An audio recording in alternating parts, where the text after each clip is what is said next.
This is for all of my new wig wearers in the medical hair loss community. Let's go.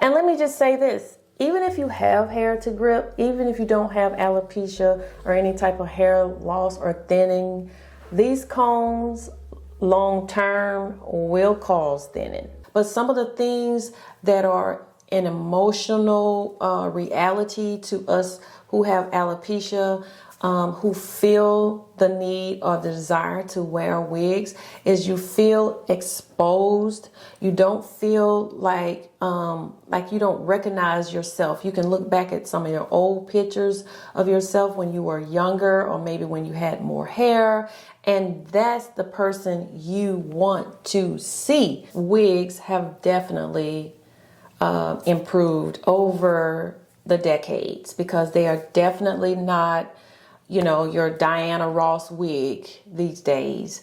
So you don't have to worry about, you know, the bowing of the head, the slightest bit of movement, and the unit feels like it's going to shift or something like this. This one is not glued down. I don't use glue at all because I have sensitive skin. You don't want the slightest bit of turn or head back or something like that to just shift your hair. If anything, it's just going to mess up your style. Like we girls like to do, we like to look cute, we like to feel cute, we want to look good, and we want to feel good, because when you feel good and look good, do good.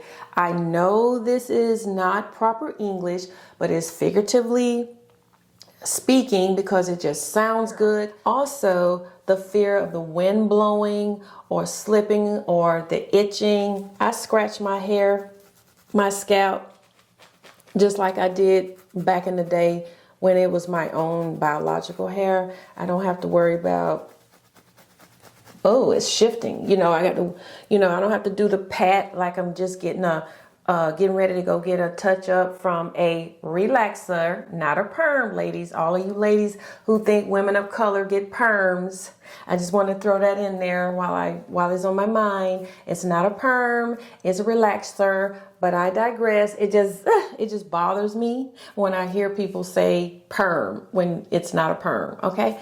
But anyway, back to the subject at hand. I can scratch and it's not shifting anywhere. So it's also based on the cap construction, and that's very, very important as well. It also, it's a confidence shift.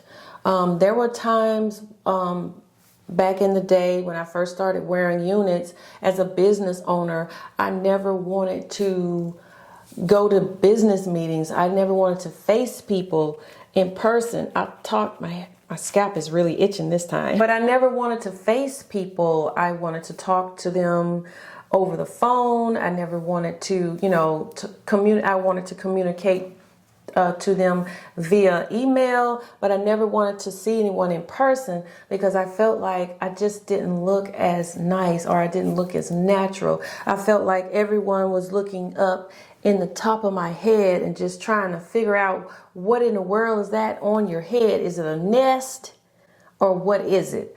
So it's definitely a confidence shift when you are wearing units, especially when you're wearing units or cranial prostheses, if you will, that are not constructed for people with hair loss. Always want to bring you value. Adjustable straps that dig into your head, all in the back of your head. Oh my God.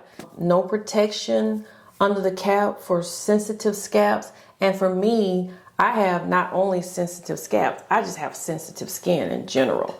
I'm a woman of color. A woman of color. What?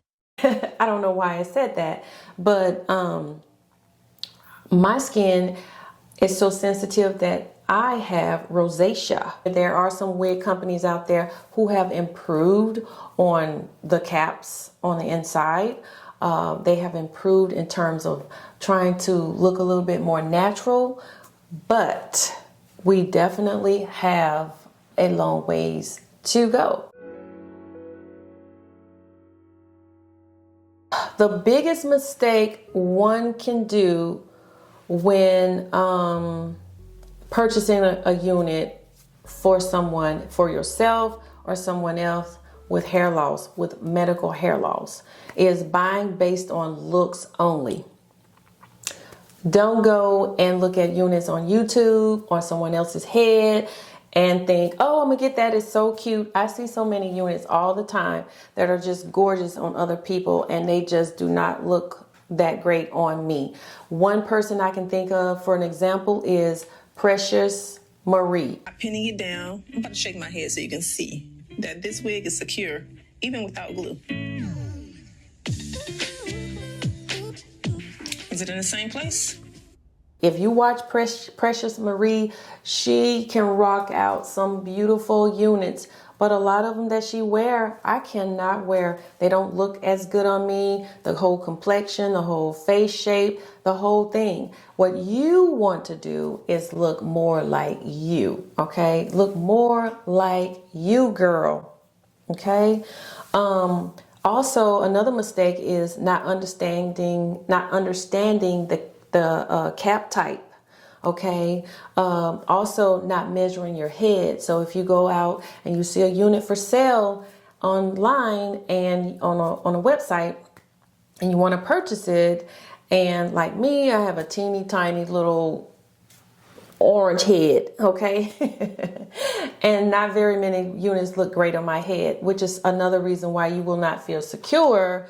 And that's another problem when it comes to medical wigs for medical hair loss, is that you have to determine what size unit you need for your head. So definitely getting a precise measurement is imperative to it's not slipping off or not being so big or not being so small and snug that you get a headache, because I do not want you taking aspirin every time you put a unit on, okay?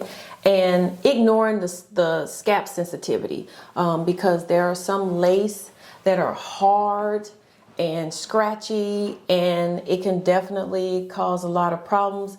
There's some lace that are heavier, so when you take your cranial prosthesis off, you have like these little indentions around the perimeter of your hairline.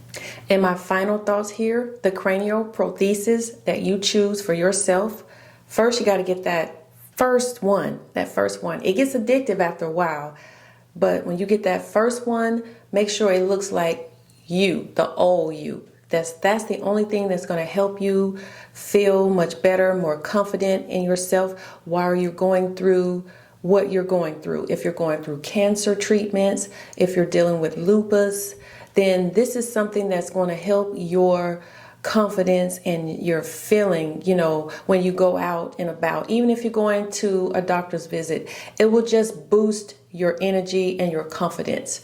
And as I always say, my heart goes out to you. Now, for you queens out there who are new wig wearers in the alopecia community that is not necessarily under the umbrella of more serious illnesses such as cancer, lupus, high blood pressure, you just lost your hair. I don't want to say just, I'm so sorry, it's not just, but you lost your hair unbeknownst to you. You don't know the rhyme or the reason. You have alopecia. Now I'm talking to you as well, as a new wig wearer. Oh, that's a tongue twister.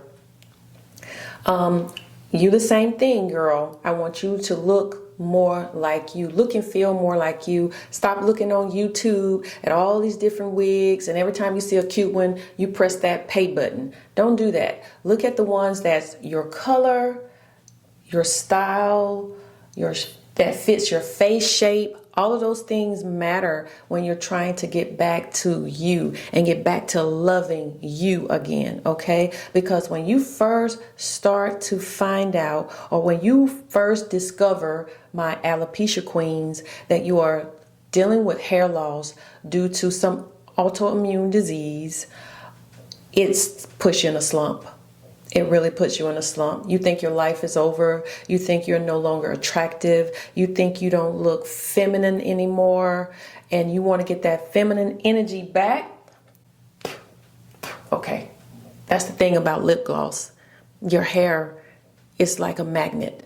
But anyway, so you want to get back to you, then start out that way. For instance, I've tried all the different styles, but the style that I wore the most and kept my hair cut and styled the most in when it was my biological hair was the bob. Okay, so I'm back to the bob and I'm feeling good, and I'll probably never go stray away again.